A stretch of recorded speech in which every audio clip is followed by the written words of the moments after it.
Yeah, good evening. Good evening, everyone.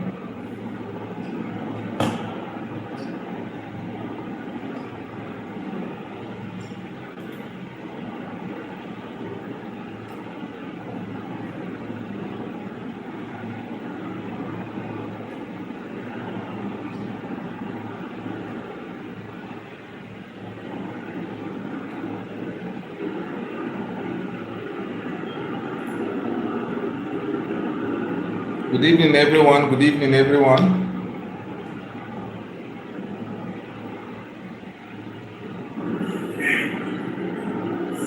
Welcome, welcome.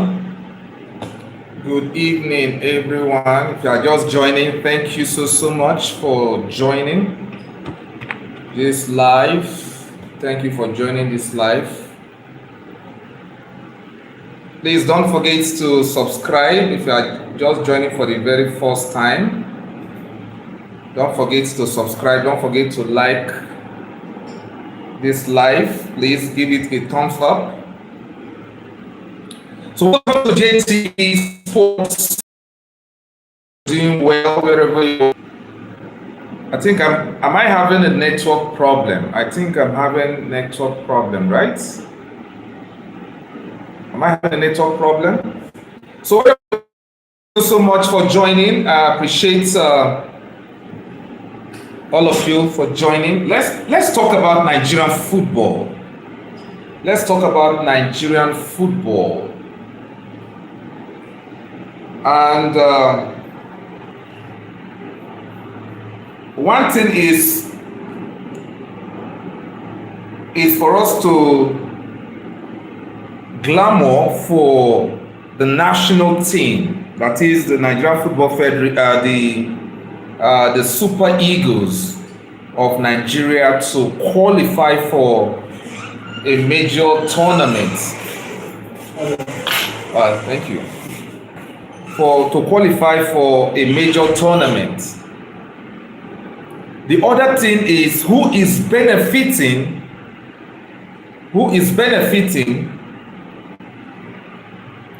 from this tournament that the national teams are participating, who is actually benefiting. If you meet an ordinary football fan on the streets, all they will tell you is that they feel that national, there's this patriotism, there's this self-accomplishment when the national team qualifies for a major tournament, and that is when most of the citizens that feels that they are Nigerian, they are citizens of the world, they are happy that the country is being represented in a major tournament like football. There's this sense of belonging, that sense of nationhood, that sense of yes, patriotism generally. But of course, what we forget to actually know is those people who are actually controlling, who are in charge of this of managing this national team. Those administrators at the helms of affairs in the football house. In this case now, all are enriching themselves. They are enriching themselves. The money they are getting while the country participates in this international tourney, they don't reinvest this money into the system to groom the young lads into becoming or fulfilling their dream. so that the money will keep coming, so that it will benefit everybody. Now, the point I'm trying to make here is this: the Nigerian Football Federation, who are saddled with the responsibility of managing football in this country, have done us no good. They've done us no good in the past 10 years. Nigerian football, whether we like it or not, has been struggling. Nigerian football has been struggling. Like someone like me is an open critic of the Nigerian Football Federation. At a point, I've refused to even cover the national team. Some of my colleagues who may be getting some handouts from these administrators in Abuja see me as unpatriotic fellow, that I don't like Nigeria.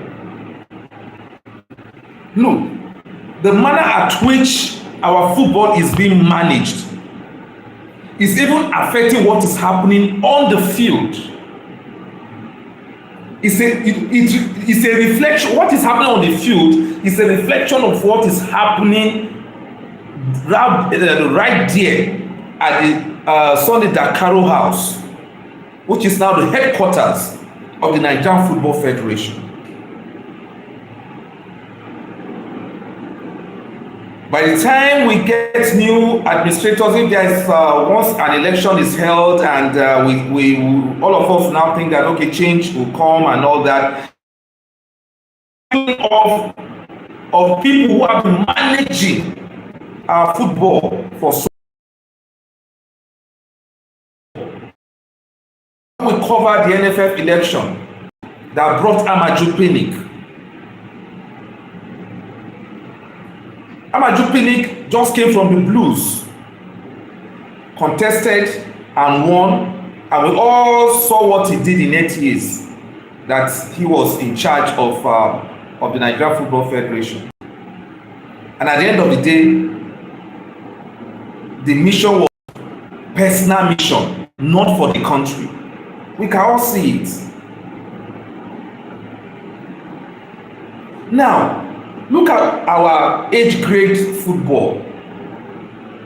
The under 17, the under 20, even the Super Eagles B. That is the home based Super Eagles. In recent times, can't we see their performances? Can't we see their performances? Disgracing us internationally. Now we've become a laughing stock. Now Nigeria has now become a country that completes the number when it comes to age grade football. Gone are those days when once we qualify for any age grade football, we at least get to the finals. Whether it is under 20, under 17, we are even like, you know, like the master of it, of that tournament. Where are we today? Where are we today when it comes to that? How about developmental programs that are supposed to be there to nurture, you know, young lads, the young ones, into becoming or fulfilling their dreams as footballers that want to represent the country? Do we still have all that again? The Nigerian football, the current Nigerian football president Buso came out there, you know, some days ago and said that now they've mapped out, you know, some developmental programs to see what is happening. Is it now you are realizing that we are messing up internationally, that you are mapping out programs that will benefit? When? Do you think that you just bring up a program and within 12 months, 1 year or so, and it will start to materialize?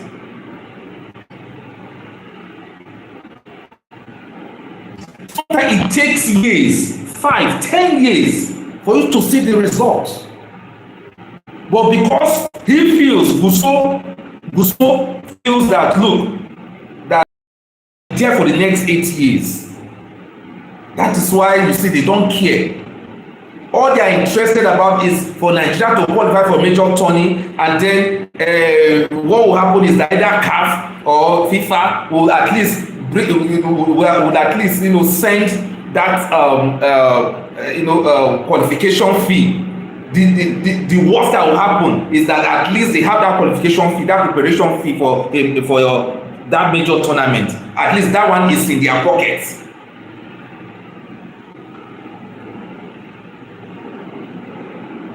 What is happening in Nigeria?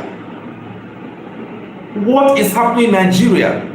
Our football is dying, whether we like it or not. Nigerian football is dying. It's not dead yet, but it's dying.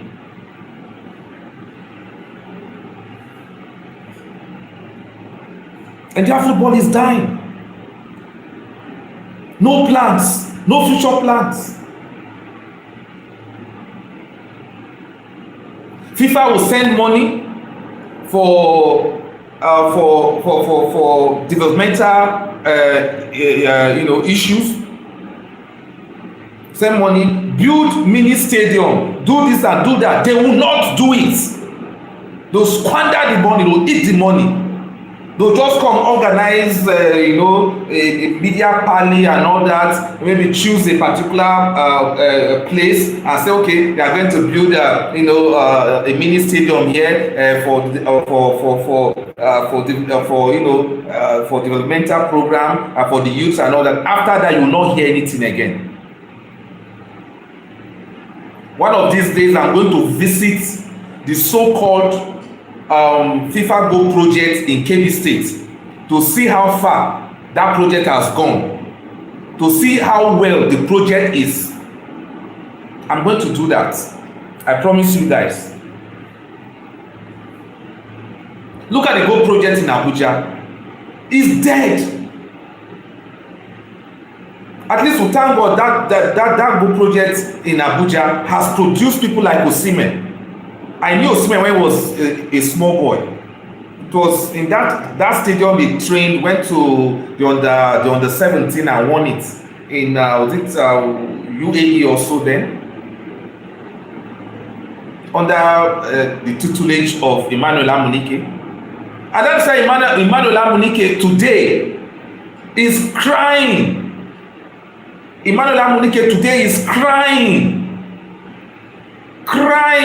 Because this is a man who has seen it. He has coached the under 17. He has coached the under 20. The people we have today that are doing us proud today are some of his boys. At least Osimhen.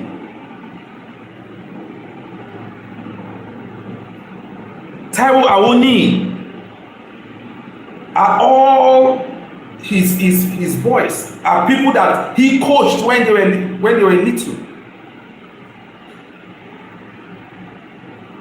They were part of his team. Today, can we come up now and say, all right, that we have a formidable under 17 national team, whether men or women, or under 20? Can we compare ourselves with Morocco right now? Look at what Morocco did a few days ago, under 20, that we've been. The last time we played the final was 2005 against Argentina. Mikel and Lionel Messi were the stars of this tournament. Since then, where have we been to? Now Morocco putting some plans on ground today. They are now the champions of the under 20 that will be yearning for many years. It wasn't difficult for Morocco to win it because they planned for it and they won it? Who says an African country cannot win World Cup? Who said so? If this is what has happened in the under 20, with what we all have seen that has happened in this under 20, it can happen in the world stage, in the main FIFA World Cup. An African country that will put a developmental program towards that and say, look, if all African countries will prepare very well, winning the World Cup will not take us the next 10 years. No way. What's so special about all these countries? Is it England? Forget about England. Is it Argentina? Who says we cannot defeat Argentina? Even France. Who are they? All the teams in this big clubs. Are we not the one making waves there? Is it not African players that are making waves there? Name one big club that you won't see an African player as one of the big time player in that club. Is it Arsenal? Is it Man U? Is it name them? Is it PSG? Is it Real Madrid? Barcelona? Which league that you find African players?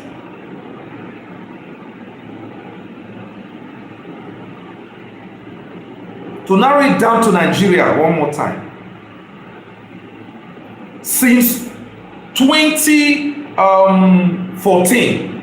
the Nigerian Football Federation has at least collected, it's on record, you can go and Google it, go to FIFA website, amount of money the Nigerian Football Federation has collected since 2014. $25 million money for preparation for tournaments. Just check out all the tournaments that's from FIFA and CAF put together. From FIFA and CAF put together. It's up to $25 million in the past 10 years. What have they done with the money? The money is meant for preparation. The money is meant for performance and developmental projects.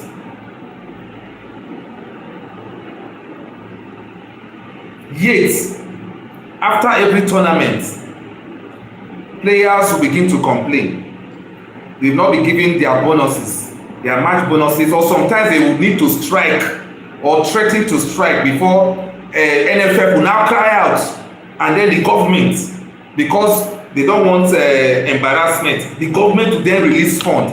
We have seen it during the President Buhari's time, when the NFF will hold the Buhari administration, on their neck to say, look, if you don't release fund, something will happen. They'll release fund, and when the federal government releases fund, then at the end of the day, FIFA will send money.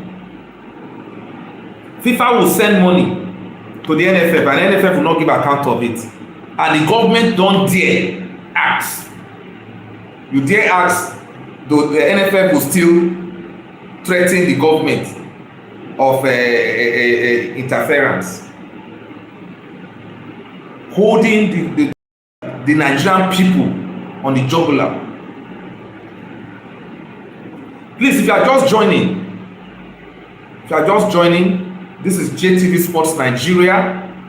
Please give this live a thumbs up, and do not forget to subscribe. Please don't forget to subscribe to the channel. Please don't forget to subscribe to the channel. Okay, drop a comment. What do you make of this? If you are a Nigerian watching me from any part of the country or even in diaspora, what do you make of what the Nigerian Football Federation has turned our football into? Look at the way the Flamingos are struggling. Look at the way the Flamingos are struggling. Beating 4-1, and then yesterday 1-0 by France. They must win their next game against Samoa to have that hope of continuing in that tournament. Look at the under-20. If not for perhaps the Falcons, that's the female national team, the women's national team, senior national team, the Falcons, who will was it tomorrow or on Saturday play Benin Republic in the Nations Cup qualifiers. In the African continent, of course, they are dominating. They recently won the women's tournament, and now they are now gunning for another one. The qualifiers are there. If not for the Falcons, who are doing us proud one way or the other. Here's the Super Eagles. Truth be told, if not because of national pride and whatever, and because we journalists too actually want Nigeria to qualify for the World Cup for our own selfish interest. Ordinarily, is Nigeria even supposed to be at the next World Cup to begin with? Truth be told, are we supposed to be at the next World Cup? Who benefits? When Nigeria qualifies now, the NFF will be sure of $1 million for preparation for the tournament. At least we know that of Qatar 2022. For just qualifying, you have $1 million. FIFA will say, take this $1 million, go and prepare. And by the time the tournament starts, whichever stage you get into, more money for you. That is why you see the NFF are doing everything possible to make sure, but it's not because they love Nigerians. It's not because they love Nigerians. It's for their own selfish interest. For their own selfish interest. So the Nigerian Football Federation is killing Nigerian football. Look at our league. Look at our league. Nigerian players prefer to go to Malta. Nigerian players prefer to play in the second division even in South Africa. They pay more. If not for now, the highest a Nigerian professional football player earns is around 500,000, 800,000, give and take. But in South Africa, they earn up to $4,000. $4,000. Players like players in Kaizer Chiefs, Mamelodi Sundowns, they earn up to $4,000. So why should they go out? Why should they go to Europe? $4,000. Convert it into Nigerian naira now. Are you not okay, South Africa? When we go to Malta, Indonesia, China.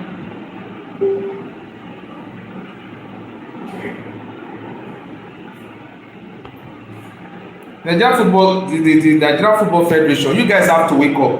You guys have to do the needful for Nigerians. You have to do the needful for Nigerians. Honestly, it's very, very painful that when you hear about other countries who are doing well, and you begin to think,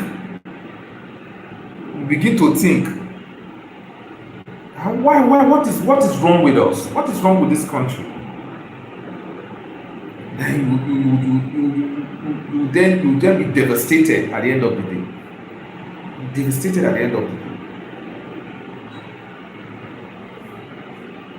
Can Morocco? Can we compare ourselves with Senegal? We just have natural talents. We just have players who are just good. Once they move out of the shores of Nigeria and get into any club in Europe, they fight for the shirts. It's just a natural thing. We are just like Brazilian players. We are the Brazilians Nigeria is the Brazil of Africa when it comes to talents, natural talents. And that is why when it comes to the national team, anything that wants to pay us, even in the African continent, is always afraid, no matter how bad we are.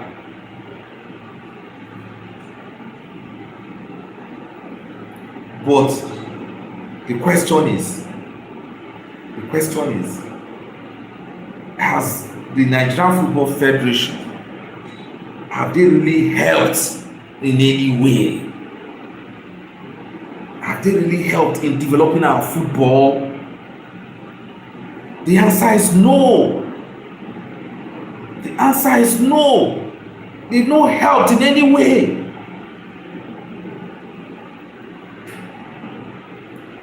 Rather than what they do is to eat the money.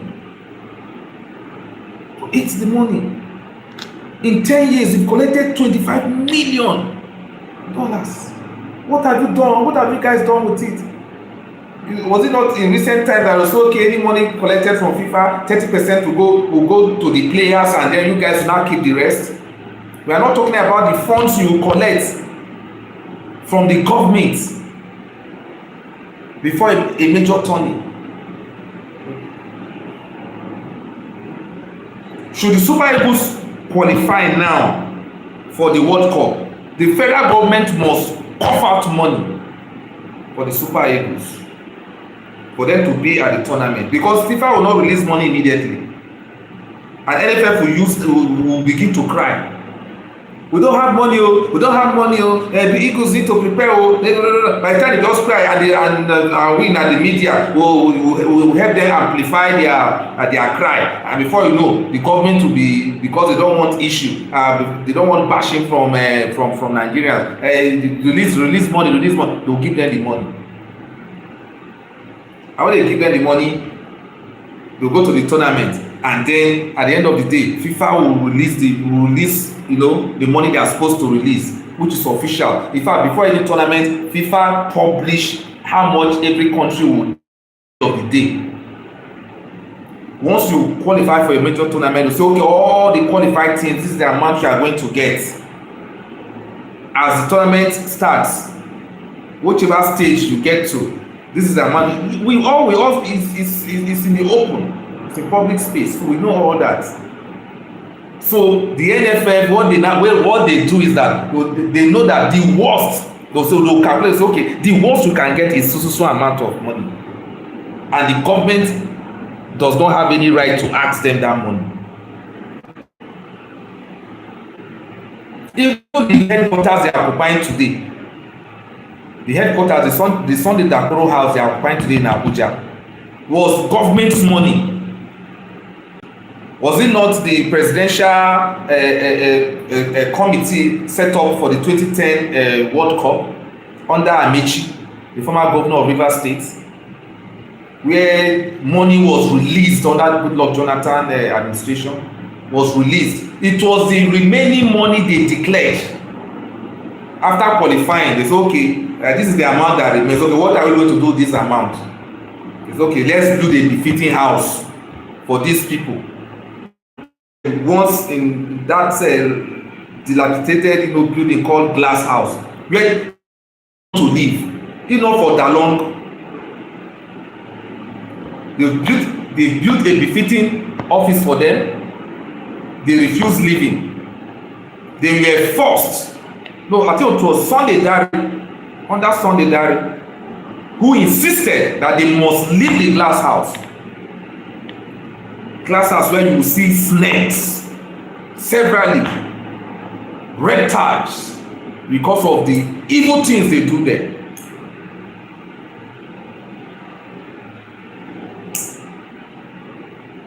I cover there, I know there very well. They know me. Now they are in a befitting office or edifice. Are they not enjoying it now? It is government money. It's not that it is them that built it from their own funds, from FIFA or CAF funds. No.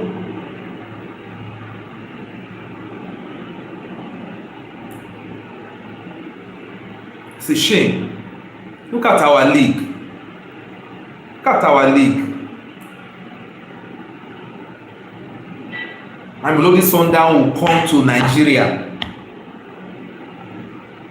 and teach and teach a Nigerian club how to play football in the continent. The winner of the Nigerian League, Remo Stars, they are the winners. So look at what Mamelodi Sundowns turned them to. Beating them, telling them that, look guys, it's a reflection of what is going on with the glass house. Those in charge of our league, are they not still people,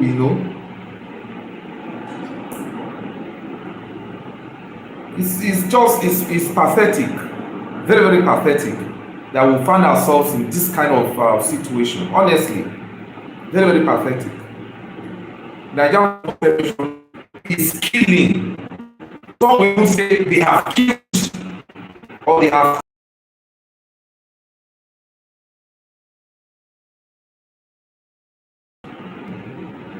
once they qualify for any tournament, we should support them. We support them. That sentiment will always be there. That emotions will always be there. But the administrators are milking facts. They are milking facts from that place. They are not doing anything. See, there is no problem. Look, there is corruption everywhere. There is no football federation in Africa that you don't find one corruption issues or the other. But at least they do theirs with decorum. They do it with decorum. Money that is meant for developmental projects are always there, because they know that once if you invest this money to develop the game by bringing up young lads, it is still the same people you will eat from me now. As long as you are alive and you are still managing football as an administrator, you'll be there. As long as you are there for the next 10-20 years, it is you that will still benefit. No, they are looking at today. And what do you need? Put those infrastructures. Put it there. Let the kids see modern equipment, modern pitch. Let them learn the game. Play in a good surface, good coaches. Then the coaches take them to training and retraining. Give a minimum qualification. Yes, I know that in Nigeria today, at least the minimum qualification for you to be a national team coach is I think CAF license or something like that. And some of the coaches have been attending to these courses organized by CAF and FIFA. We know that, but there is a need for more to be done. The coaches that are coaching all these women team, the women's teams, and the age that we know, all these coaches that we know. But look at what we are seeing in the global stage.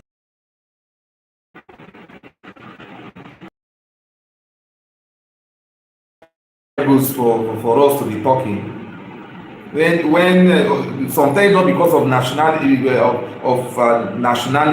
and that pride, when some countries or when some fans from other countries are even talking to us, are we even supposed to talk?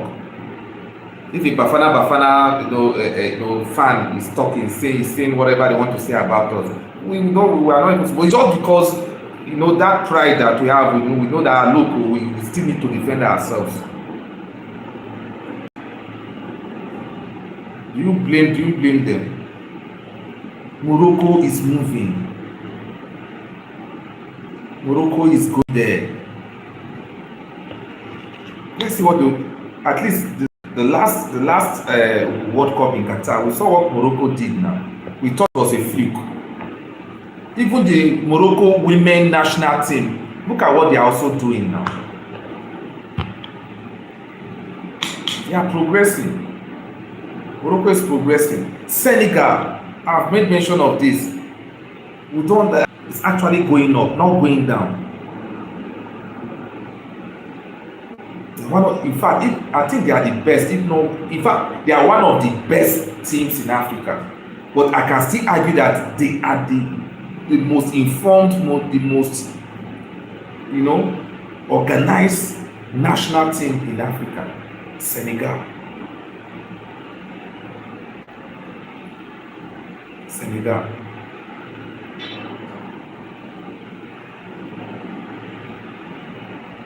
Ghana is not a bad team. Ghana is not. Look at Cape Verde. Nobody gave them a chance. Are they not growing?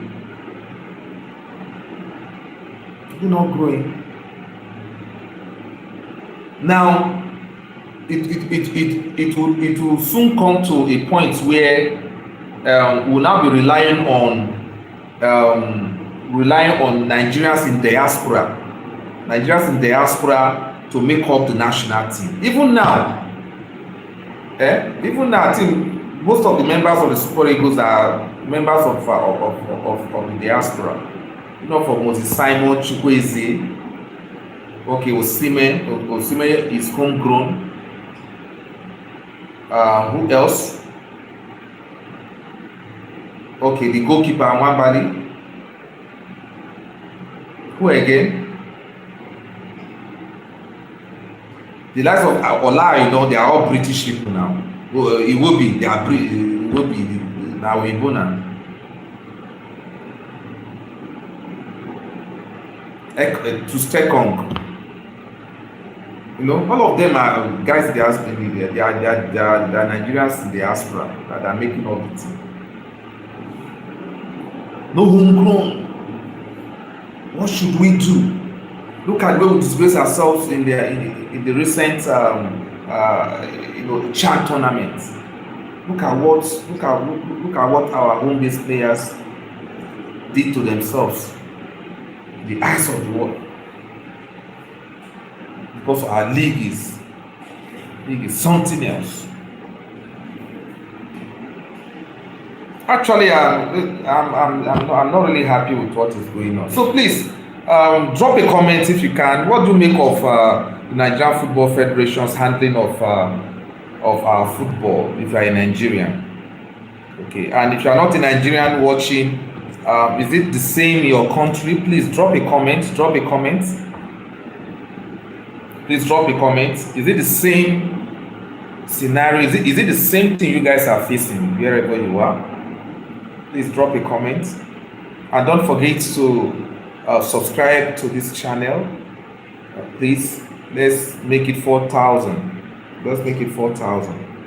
I want to appreciate everyone that has subscribed so far. I want to appreciate all of you. Made it 3,700 and something. It's good.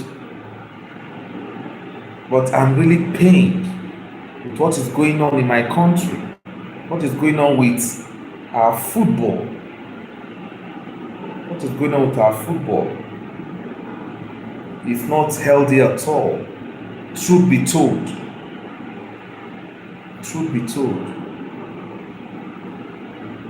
What is going on? Our football is not developing. Gone are the days when I will hear that a particular national team has a line.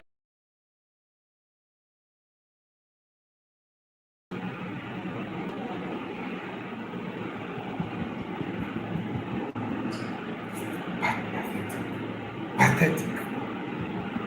It's not joke. It's not joke at all.